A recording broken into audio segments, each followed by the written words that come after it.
It's the weekend today, which means this is the time that I do my baking for the week. So typically on Sunday, I would do the majority of my baking, which includes muffins, cookies, sandwich bread, buns if we need them, Dutch oven bread if we plan on having soup or something during the week, and usually bagels. But I decided to do my bagels the day before so that I could walk you through how to make them. We posted a video about 1.5 years ago showing you how to make everything bagels. But I've since discovered a recipe that's significantly easier to make than the one that I showed you about 1.5 years ago. So that's what I'm gonna show you today. The absolute easiest way to make homemade bagels. And the kind we're gonna make are everything bagels. And the reason I'm making everything bagels is because that is the most popular one in the house. Usually I'll make everything or plain or cheddar or jalapeno cheddar, but today I'm gonna make everything bagels. And I'm gonna show you how to do it.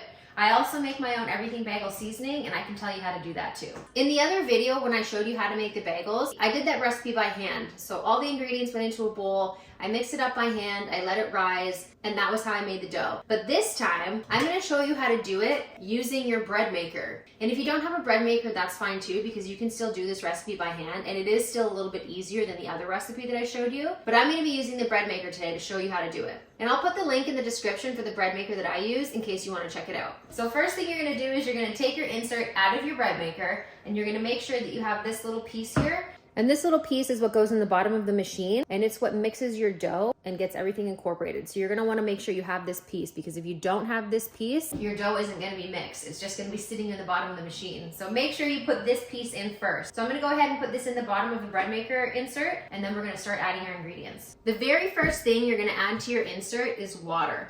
You always start by adding your liquids first to the insert, and the yeast is the last thing to go in, and it always goes on the top. So I'm gonna go ahead and add 1 cup of warm water to my insert. You're gonna wanna make sure that you're using warm water, because warm water is what starts to activate the yeast. Now that we've got our water in the bottom of our insert, we're gonna add 3 cups of bread flour. You don't have to use bread flour, that's just what this recipe calls for. You can use all-purpose flour, it just might have a little bit of a different texture. I've done this recipe with both flours, so I've used all-purpose flour and I've used bread flour, and I personally don't really notice a difference, but today I'm gonna use bread flour because I have some on hand. I store our bread flour down here in these tote bins, and the reason I store it in the tote bins is because we go through it very quickly, so it's not sitting here for a long period of time, and I'm not worried about it going bad or about bugs getting into the flour or anything. The tote bins work fine for us, but for long-term storage, you wouldn't want to store it in these tote bins because they're not airtight. We've got our water, we've got our 3 cups of flour, and the next thing I'm gonna add is sugar. I'm just gonna be using regular white sugar, so all you're gonna do is put 2 tablespoons of white sugar on top of the flour. Water's in, flour's in, sugar's in, now we just need a little pinch of salt. You only need about a teaspoon of salt. I'm not gonna measure it, I'm just gonna give it a few turns. Water's in, flour's in, sugar's in, salt's in, and the last ingredient we need is yeast. This is a super simple recipe, and it only requires 5 ingredients and about 2 minutes to add the ingredients into the bread maker insert. I always store my open jars of yeast in the fridge, but when they're on sale, I stock up on them, and those ones I keep in the freezer because they'll last even longer in the freezer. The yeast I'm using for this recipe is active dry yeast, and you can find this at your bulk food store, or you can find it at your grocery store. This one I got from the grocery store because it was on sale. So we're gonna add 2 1/4 teaspoons of yeast to the bread maker insert. And if you're setting a timer for your bread maker and not making the dough right now, you're gonna wanna make sure that your yeast is not touching the water, because once the yeast touches the water, that's when it starts to activate. And you don't want your yeast to touch the water and start activating right away if your plan isn't to make your bagels for hours from now. Since I'm making my bagels right now, it doesn't matter if my yeast touches my water. I only worry about separating it if I'm setting a timer. If you don't have any active dry yeast on hand and all you have is quick rise yeast, that's okay too. Or even bread machine yeast works. I've used different yeast in a pinch before, but today I just happen to have active dry yeast on hand, so that's what I'm gonna be using.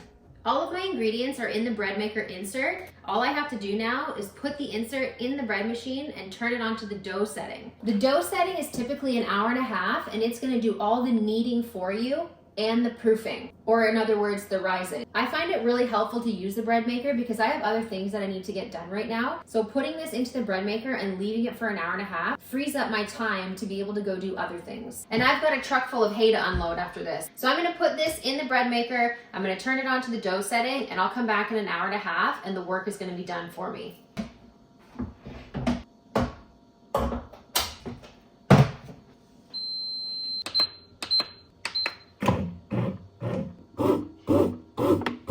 The best part about using the bread maker is not only that it frees up my time, there is little to no mess. I have no mess to clean up. I have a couple measuring cups to put away because I took out too many, but that's it. So I'm just gonna tidy up this little bit of stuff here and I'm gonna head outside so I can start unloading my hay. Unfortunately for us, we don't have enough property to be doing our own hay. So I thought now would be a good time to unload it since I have to wait for my dough to finish anyway. At some point, we would love to be able to have our own property, to be able to do our own hay, but we just don't have the space for it right now. Because we only have the one small shed on the property, we have to split it between hay, straw, and storing all the dry feed. At some point, we would love to be able to have a barn or something to store more hay and straw in, but for now, we're just making do with what we have.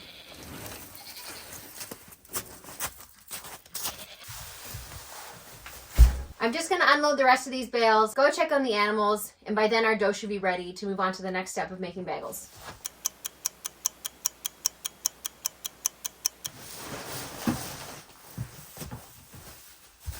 That's it for the hay. I'm just gonna go top up the animals with some clean water, and our bagel dough should be ready to go.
The dough is done and it's ready to move on to the next step. I just need to throw some flour on the counter here so the dough doesn't stick, and then we're gonna cut the bagels up and shape them. Before I cut my dough, I'm just gonna preheat my oven so that it's ready by the time we're done with the dough. For this recipe, we're just gonna preheat the oven to 375. Now it's time to start shaping our bagels. Just lightly flour your working surface, and then you're just gonna scrape all the dough out of your bread pan insert. The dough is gonna be a little bit sticky and it might feel a little bit tough, but don't worry because it is the right consistency. Now, like I said before, you don't have to put your dough in the bread maker. The only reason I do it is to save time, and it's a lot less of a mess. But you can make this recipe by hand. So all you would do is mix the same ingredients in a bowl and knead it by hand, and then just let it rise for about an hour. So the easiest way to get an even cut on your dough is you're gonna cut the dough in half first. And once you cut the dough in half, it makes it a lot easier to turn one piece into 3 instead of cutting one whole log into 6. If you're good at eyeballing your dough, you really don't need to cut it into half. You could cut your log just into 6 pieces, but for me, I never get them even when I try and do one long piece. So since we're looking for 6, I'm just gonna stretch this out a little bit and I'm gonna cut it into 3 even pieces. And then I'm just gonna let those sit there and I'm gonna cut the other half. So we've got our 6 pieces and it's time to start shaping them into bagels. So what you wanna do is you wanna take your dough and you wanna roll it into a circle. I'm not good at doing it on the counter for some reason, so I usually just do it in my hand. But once you've got your circle, you're gonna squeeze the dough out and then poke a hole in the center and then use your fingers to spin it to shape the dough into a bagel. And that's it. As I'm rolling my bagels out, I usually cover them with a tea towel just so that the air doesn't dry out the dough. So one is done and it's time to go on to the next one.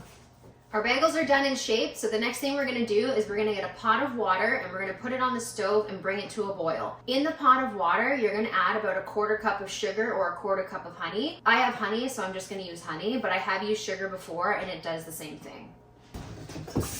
The reason I'm filling up a pot of water is because, believe it or not, bagels need to be boiled before they go in the oven to bake. I had no idea that was a thing until I read the recipe the first time, and I honestly thought that there was a mistake in the recipe. But after reading about it further, it turns out the reason we boil the bagels first is because that is what gives them the chewy texture that a bagel has. If we put them in the oven without boiling them, they have a completely different texture and they don't have that classic bagel texture. So I'm gonna put the honey in the pot and I'm gonna turn it on and bring it to a boil. While our water is boiling, it's time to get our tray ready. You just need a regular baking tray, and I'm gonna line mine with parchment paper. If you have silicone baking mats, you can use that, but I prefer to use the parchment paper. On top of the parchment paper, I'm just gonna sprinkle a little bit of ground cornmeal. You don't need to completely cover your paper. I just like to put about a tablespoon on the bottom, but it helps the bottom of the bagels get a little bit crispy. I'm also gonna grab my seasoning that I'm using, which is everything bagel seasoning. I made this a long time ago and I just keep it on hand on the shelf all the time. It's very easy to make and I can leave the recipe in the description below. The last thing we need is an egg white to brush on the top of the bagels after they're boiled, and then we're basically ready to start cooking them. Our water is boiling, so it's time to start putting the bagels in the pot. So you're just gonna drop your bagels into the pot and they're gonna float on the top of the water. I'm only gonna put 3 in at a time because they do expand when they cook and I don't want them sticking together. Once they're in the pot, I'm gonna set a timer for 1 minute, and then at 1 minute, I'll flip them over and cook them for 1 more minute on the other side. The timer just went off, so I'm gonna flip them over and I'm gonna restart my timer for 1 more minute, and then it's time to take them out and put them on the tray. Time to add the last 3 and then we can start baking them.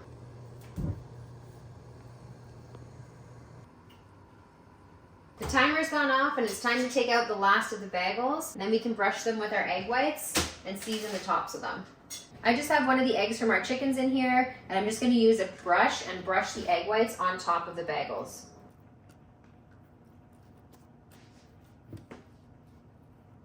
Now that the bagels have egg whites on top, it's time to start sprinkling the seasoning on. You can sprinkle as little or as much as you like, depending on your preference. I like to go somewhere on the medium to heavy side of the seasoning. And sometimes when I make these bagels, I'll even put some of the seasoning in the dough in the bread maker.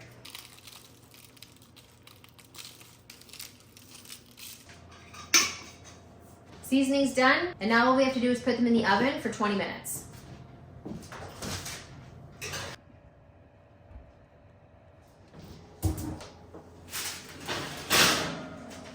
The bagels are finally done cooking and they turned out awesome. You'll know they're done when they're a little bit squishy on the outside, but a bit crunchy on the top.